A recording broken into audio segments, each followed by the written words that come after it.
This is a story about a fish, a very special fish. Even as an egg, he was special.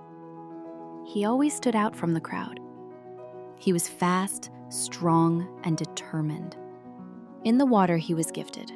He could do anything. As time passed, however, things changed. He started school and something felt wrong. It seemed so easy for the other animals. But he thrashed and choked, cutting himself on the rocks and sand. His mother saw the cuts and worried constantly. She thought, where did I go wrong?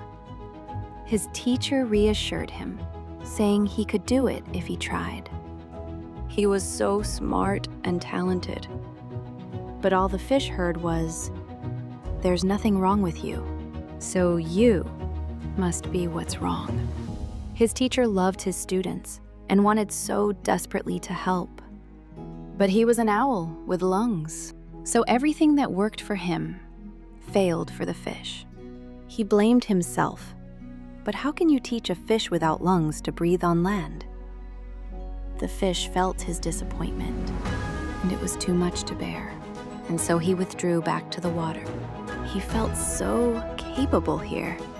The years passed, and he grew up, but it never really got easier. He met his mate, started a family. His father, with scars of his own, told him the bugs and worms were all on land, and he had to provide. So back to the bank he went.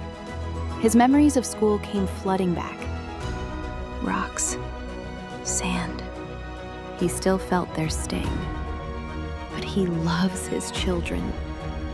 He used that and charged forward, ignoring the fear. He leapt out of the water onto the rocks. But it was just as he remembered. He thrashed and flailed, cutting familiar wounds in his body. He thought of his family, and determination turned to desperation. But even desperation couldn't grow him lungs. Exhausted and ashamed, he retreated back to the water. Being on land still felt so wrong.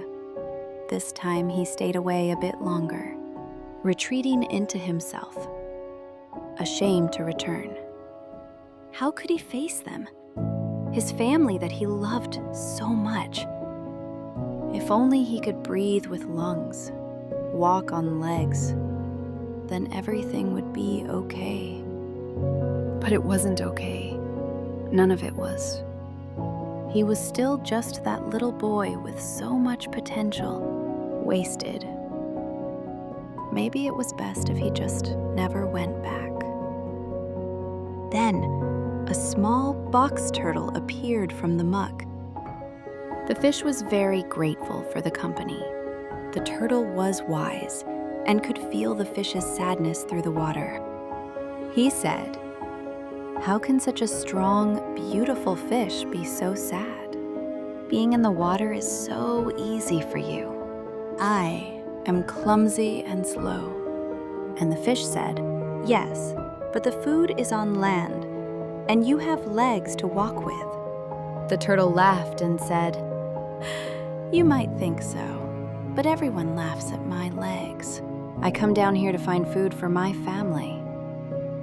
Are you sure you need to go on land?" The fish said, "Well, that's what my father told me."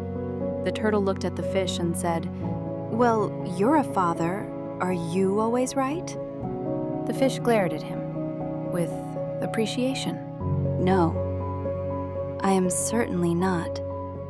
Thank you, turtle. What a blessing you have been." The fish, filled with excitement and a longing for his family, raced away out of the murky water into the light. He would never have legs or lungs, but it was finally clear he belonged in the water.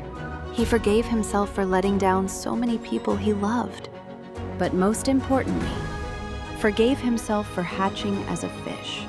He is strong. He is beautiful.